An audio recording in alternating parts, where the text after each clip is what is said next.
Huwag ang mga pulis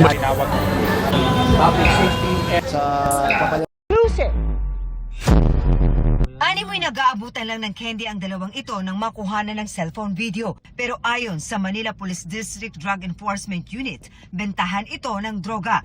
Sa isa pang video, makikita rin ang lantarang bentahan ng droga sa pagitan ng pusher at kanyang buyer.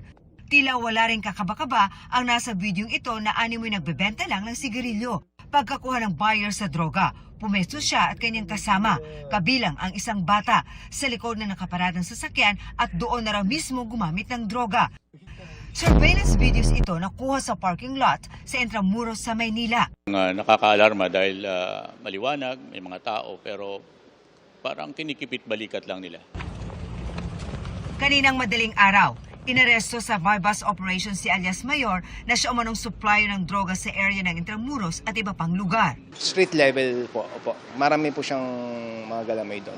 Na-monitor po namin yung activity niya, mostly sa Intramuros.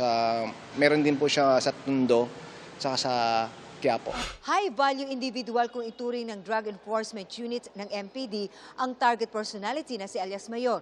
Bukod sa siya ang source ng droga sa lugar, ilang beses na rin daw itong nakulong dahil din sa kaso may kinalaman sa droga.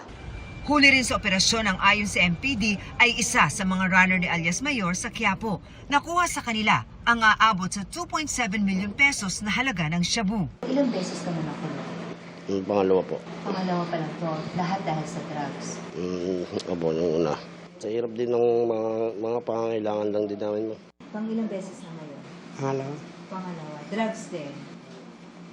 Patuloy ang investigasyon para matukoy ang iba pang kasamahan ng mga suspects at kung saan galing ang droga. Isipin natin to kung kakalat ito sa street, gaano karami ang masisirang buhay dito. Ang mahalaga dito, may pakialam yung ating mga kababayan dito sa mga ganitong, pag nakakakita sila ng mga illegal na gawain, dapat ipagbigay alam agad nila ito. Based po sa intel report po namin, ang market po nito is mga taxi driver, mga pedicab driver doon, sa mga area lang din.